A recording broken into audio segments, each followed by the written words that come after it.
Hello, it's your girl JJ. We're gonna be reacting to Salmonella Invention. Alright, after months upon months of unrelenting pressure by you psychopaths pretending to be my characters on Twitter, I finally got a merch store. Let this be a lesson, kids. With enough harassment, you can achieve anything. Anyway, go check it out.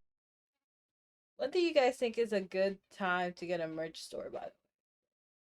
When you reach a certain amount of people, a certain amount of average CCD. I don't know. I'm always curious because I'm like, I don't know when I want to start doing VTuber merch. It's a good question though. Up or don't, whatever. When people keep asking, a lot. If 5 people keep asking, it's just like, Hey yeah. kids, if I learned anything from my middle school career, it's that what may seem like a good idea initially will often be remembered only as a foolish mistake. Here's a few pieces of technology from yesteryear that have since fallen into total obscurity. So I've always believed that there's no point in having many small things when you can have one big thing. Why have many shrimp when you can have one lobster? Why drink many glasses of milk when you can eat one udder? Why have What? many cheese it? What? That's crazy. Oh my golly gooba.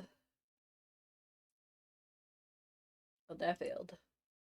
It's when you can have one cheese them, patent pending. And why have many street lights when you can have one moonlight tower? These guys were real popular back in the 1880s and 90s, often standing at over 150 feet tall and illuminating several blocks from a single point. Not very well, mind you. Matter of fact, they were so dim we didn't even have the conscience to just call them light towers. Had to go and stick the moon on the front so people didn't get their hopes up. But thanks to our good old friend the inverse square law, you still needed a fuck ton of light to pull this off. So they used incredibly harsh and UV emitting arc lights instead of incandescent bulbs. All the light of the moon and all the vision damage of the sun, talk about a win-win. Sadly, these beasts have fallen by the wayside over the past century or so, except for in Austin apparently, but they use friendlier mercury vapor lamps in them, so they only get half points. Now, anyone who's been around a baby long enough knows they always have a cloud of ghoulish stench hovering around them. Jeez Louise, somebody better air out that musty little muskrat before grandma starts drooping again. You could stick him on the clothesline for a while, but knowing that little moron, I'm sure he'd find a way to hurt himself somehow. Introducing the baby cage. Finally, city dwellers all across the nation have a way of unleashing their postnatal funk on the unsuspecting passerby below. These were in vogue for a while before falling out of style a bit of the way into the 20th century, because apparently society started deeming babies more valuable than air conditioners. I don't really get it personally, but this is also around the time we started putting lead in gasoline, so it's probably for the best we kept them inside all day. Matter of fact, it's my firm belief that without kids growing up breathing lead, there's no way pet rocks would have taken off in the 70s. Wow, alienating baby boomers. He's so brave and controversial. Now, in the days between the Great War and the not as great but still pretty alright war, people were trying to find efficient means of detecting an incoming air attack. They climbed their nation's tallest mountains to seek the wisdom of their greatest elders, and the wise men said,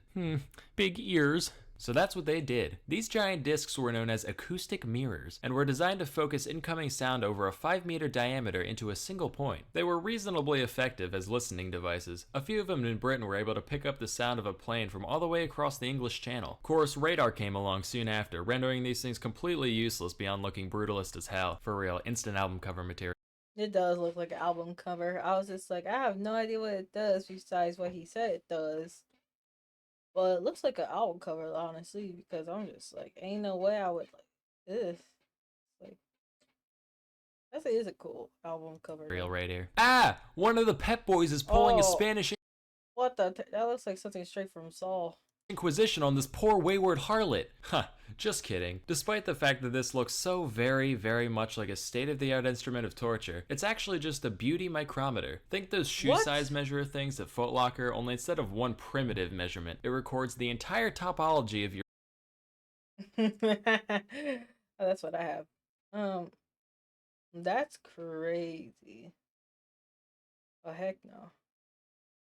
face and skull at once. With this data, a trained cosmetologist would be able to pinpoint exactly what features of your head should be enhanced and reduced with makeup in order to achieve a maximum calculated attractiveness after you've paid for their services. Clearly this device must have been effective. After all, beauty is entirely objective. What, eye of the beholder? Huh, Check the name tag, buddy. Apparently though, women didn't like being strapped into a birdcage and having their every minute flaw meticulously laid out in front of them, so this thing never really took off in the end. Next we have the Humlauf. This was a device made during World War II designed to let infantry shoot around corners. It's like the Germans sat down and watched that part in Tom and Jerry where the conniving rat bends the gun barrel back at his adversary. They said, "Mein Gott." They came in a variety of angles between 30 and 90 degrees, and even came with a little periscope so you could see what you were shooting.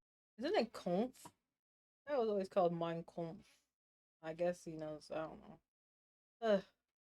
Shooting at. But as we all come to find out when we reach adolescence, cartoons are the arbiters of deceit, because these things would invariably break within the first couple hundred shots or so. And even when they did work, the rounds would fucking explode from the massive— What, Dom? What? Why are you looking at me like that? Did I say it wrong? I heard someone say it the Mein Kampf or Mein Kampf. That's how I was like, is that not how you say it? Or is he like censoring? Yeah, is that what he was? That not what he was talking about? The mustache man? Is that not what he was yapping about? I saw the army outfit. Hold up.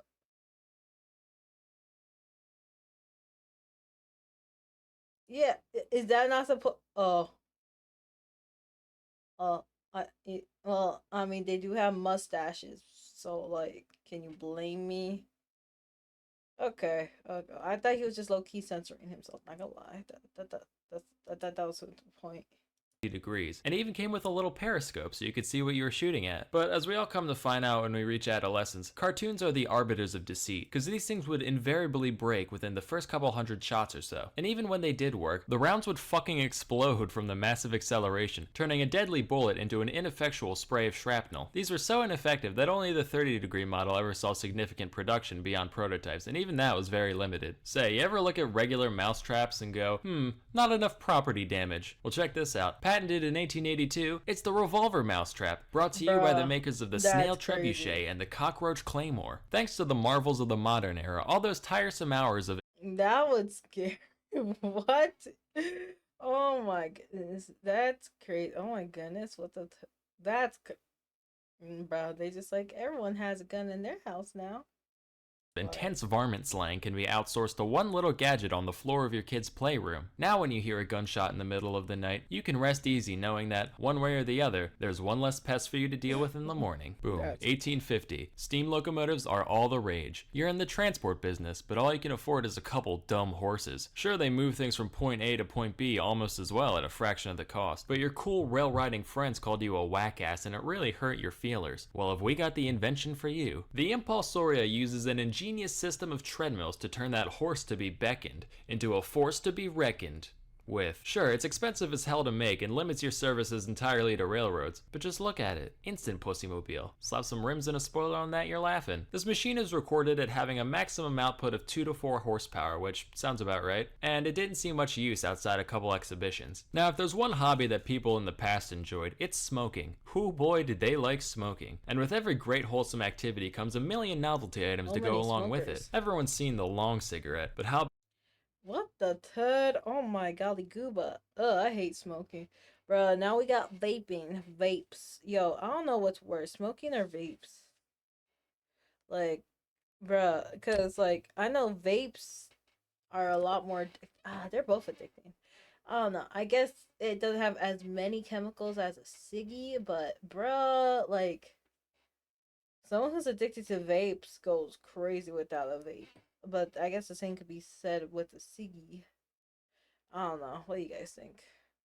about the really long cigarette? Want to smoke in the rain? Here you go. Going snorkeling? Hey, you know what's more important than oxygen? Nicotine. But hey, want to know the only thing better than a cigarette? 2 cigarettes. You know what? Fuck it. Have the whole pack. You earned it. Of course, if you're trying to cut back, you can always share with a friend. Aw, how heartburning. But you know it's even more fun than addiction? High quality documentaries. That's why you should check out KuriosityStream. From the face behind the discovery— Bro really did a whole. Okay, well, that's a whole ad in the face and a thumbnail and everything. ¿Cómo tú eres? ¿Cómo tú estás? Yo está tratando de coger un sub up. Direct sub up. We trying to get verified partner. Yeehaw, yeehaw. Anywho, what were we saying? Well, this was a video. What about your dog? Um, what we yapping about? Curiosity stream? Oh yeah, that's a photo right here. Anywho, well, yeah, so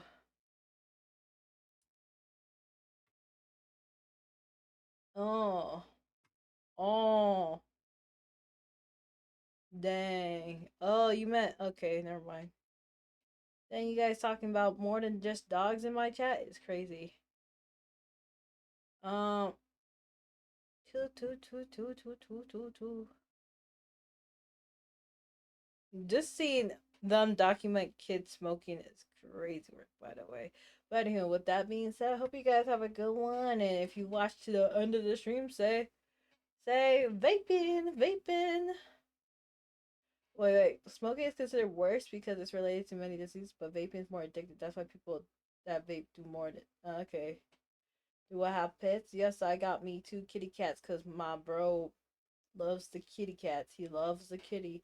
Anywho, yep. Put vaping in the chat or sub up. Yep.